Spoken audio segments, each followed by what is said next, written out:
नमस्कार दोस्तों, आप सभी का मेरे वृंदा घर आंगन चैनल में हार्दिक स्वागत है।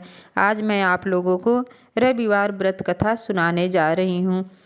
पौराणिक कथा के अनुसार एक नगर में एक बुढ़िया रहती थी। वह नियमित रूप से रविवार का व्रत करती। रविवार के दिन सूर्योदय से पहले उठकर बुढ़िया स्नान आदि से निवृत्त होकर आंगन को गोबर से लीपती थी। उसके बाद सूर्य भगवान की पूजा करते हुए रविवार व्रत कथा सुनकर सूर्य भगवान को भोग लगाकर दिन में एक समय भोजन करती थी। सूर्य भगवान की कृपा से बुढ़िया को किसी प्रकार की चिंता एवं कष्ट नहीं था। धीरे धीरे उसका घर धन धान्य से भर गया।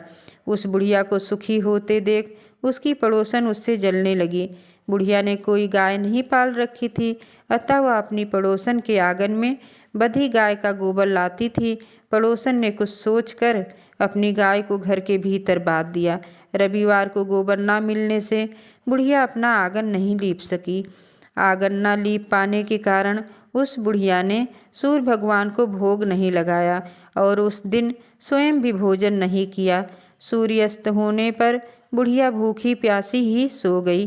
प्रातःकाल सूर्योदय से पूर्व उस बुढ़िया की आँख खुली तो वह अपने घर के आंगन में सुंदर गाय और बछड़े को देखकर हैरान हो गई। गाय को आंगन में बांधकर उसने जल्दी से उसे चारा लाकर खिलाया। पड़ोसन ने उस बुढ़िया के आंगन में बंधी सुंदर गाय और बछड़े को देखा तो वह उससे और अधिक जलने लगी। तभी गाय ने सोने का गोबर किया। गोबर को देखते ही पड़ोसन की आंखें फटी की फटी रह गईं। पड़ोसन ने उस बुढ़िया को आसपास न पाकर तुरंत उस गोबर को उठाया और अपने घर ले गई तथा अपनी गाय का गोबर वहाँ रख आई। सोने के गोबर से पड़ोसन कुछ ही दिनों में धनवान हो गई। गाय प्रतिदिन सूर्योदय से पूर्व सोने का गोबर किया करती थी और बुढ़िया के उठने से पहले पड़ोसन उस गोबर को उठाकर ले जाती थी। बहुत दिनों तक बुढ़िया को सोने के गोबर के बारे में कुछ पता नहीं चला। बुढ़िया पहले की तरह हर रविवार को भगवान सूर्यदेव का व्रत करती रही और कथा सुनती रही। लेकिन सूर्य भगवान को जब पड़ोसन की चालाकी का पता चला तो उन्होंने तेज आंधी चलाई। आंधी का प्रकोप देखकर बुढ़िया ने गाय को घर के भीतर बांध दिया।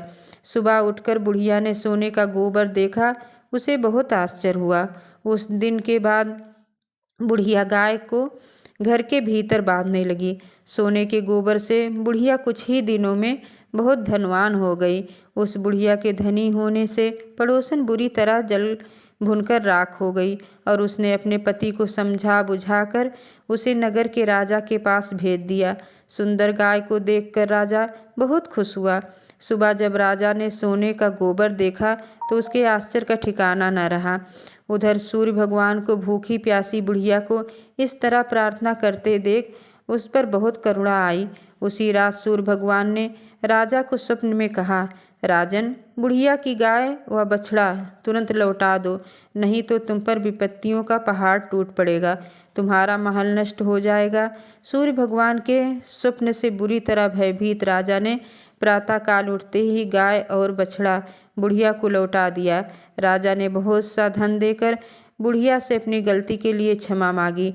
राजा ने पड़ोसन और उसके पति को उनकी इस दुष्टता के लिए दंड भी दिया और पूरे राज्य में घोषणा कराई कि सभी स्त्री पुरुष रविवार का व्रत किया करें और सूर्य भगवान की कृपा से सभी लोग सुखपूर्वक रहने लगे। एक बार प्रेम से बोलो सूर्यदेव भगवान की जय।